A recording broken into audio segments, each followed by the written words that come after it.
leista viešinti, tai yra filmuoti teismo sprendimus. Kodėl kilo tokia iniciatyva ir kodėl pasiūlėte ją? Be abejo, mes teismuose jaučiame vis didesnį visuomenės susidomėjimą tuo, kas vyksta teismuose ir visuomenės noras žinoti, kokios bylos yra nagrinėjamos, kokie sprendimai yra priimami, yra logiškai suprantamas. Jau šiandieną visuomenė ir žiniasklaida gali dalyvauti, skelbiant teismų sprendimus, gali komentuoti, sprendimai gali būti viešai aptarinėjami, viešoje erdvėje, socialiniuose tinkluose. Yra ribojami tiesiog būdai, kuriais žiniasklaida gali teikti informaciją. Ir iš tikrųjų leidimas filmuoti teismo sprendimo paskelbimą šiandieną suteiktų tiesiog dar vieną kanalą žiniasklaidai ir visuomeniai plačiau suprasti, kokį sprendimą paskelbė teismas. Informacija, kuri atsirastų viešoje erdvėje, būtų tikslesnė, būtų mažiau interpretacijų apie tai, ką iš tikrųjų nusprendė teismas ir tuo pačiu tai prisidėtų ir prie mūsų manymų teismo autoriteto didinimo. Savaime suprantama, turi būti užtikrinamas balansas. Turi būti užtikrinamas balansas tarp visuomenės intereso žinoti ir tų jautrių duomenų apsaugos, kurie kartais yra pateikiami teismo procese. Todėl reikia atkreipti dėmesį į keletą dalykų. Pirmiausia, leidimas žiniasklaidai filmuoti arba daryti teismo sprendimo paskelbimo garso įrašus būtų leidžiamas tik tai finalinį teismo proceso dalį, kai yra realiai skelbiamas teismo sprendimas, valstybinės valdžios aktas, viešai paskelbiamas Lietuvos Respublikos vardu.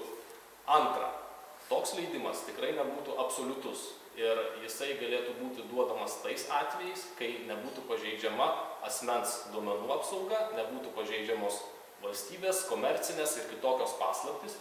Ir trečias dalykas, savaime suprantama, mes teismo sprendimo paskelbimo irgi nenorime paversti šou.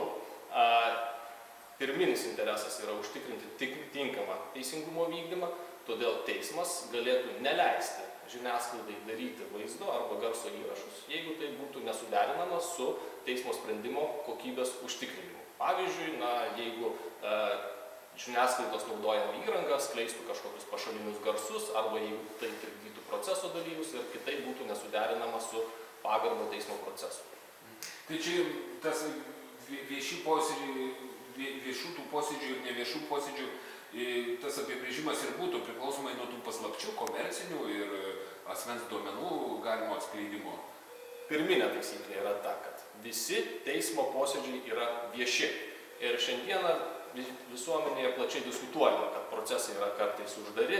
Uždaras teismo posėdis yra išimtis, kurios teismas tikrai netaiko automatiškai. Jie taiko tik tais atvejais, kai interesas, kurį siekiama apsaugoti, yra svarbesnis nei interesas visuomeniai žinoti. Tai susiję dažniausiai su kažkokiu labai jautrių asmens duomenų apsauga.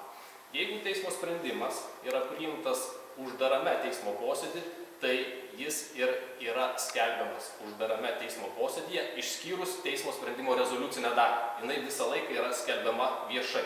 Tokiu atveju žiniasklaida galėtų dalyvauti ir galėtų sužinoti tą rezoliucinę teismo sprendimo dalį, bet nekiltų pavojus, kad kažkokie jautrūs asmens duomenys galėtų būti pateikiami ir diskutuojami viešoje erdvėje.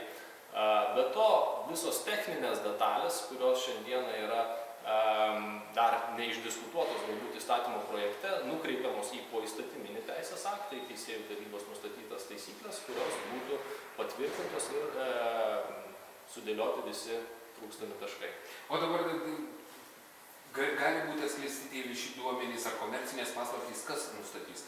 Čia gali proceso dalyviai ar teisėjai priims tokį sprendimą? Galutinį žodį, kaip ir visada, taria teismas.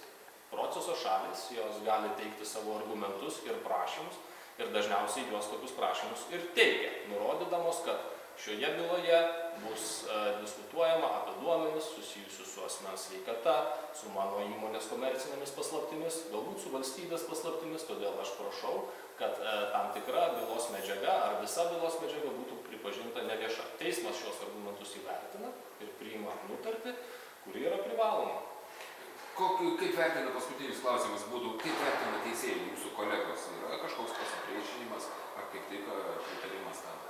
Kaip ir kiekviena naujovė, taip ir ši, tame tarpe ir teismuose, gali užtrukti tam tikro laiko, kol jinai bus visuotinai suprasta ir vienodai priimama, tačiau noriu priminti, kad pati iniciatyva leisti daryti teismo sprendimo paskelbimo vaizdo ir garso įrašą, jinai atėjo iš Lietuvos aukščiausiojo teismo. Jai yra pritarusi teisėjų taryba, tai yra aukščiausias teismų savivaldos organas. Ši naujovė nėra kažkokia revoliucinė, nes daugumoje ES valstybių toksai sprendimų paskelbimo filmavimas yra leidžiamas. Ta galima daryti ir Lietuvos Respublikos konstitucinėme teisme, todėl mes tiesiog užtikriname, einame koja kojon su techninė pažanga.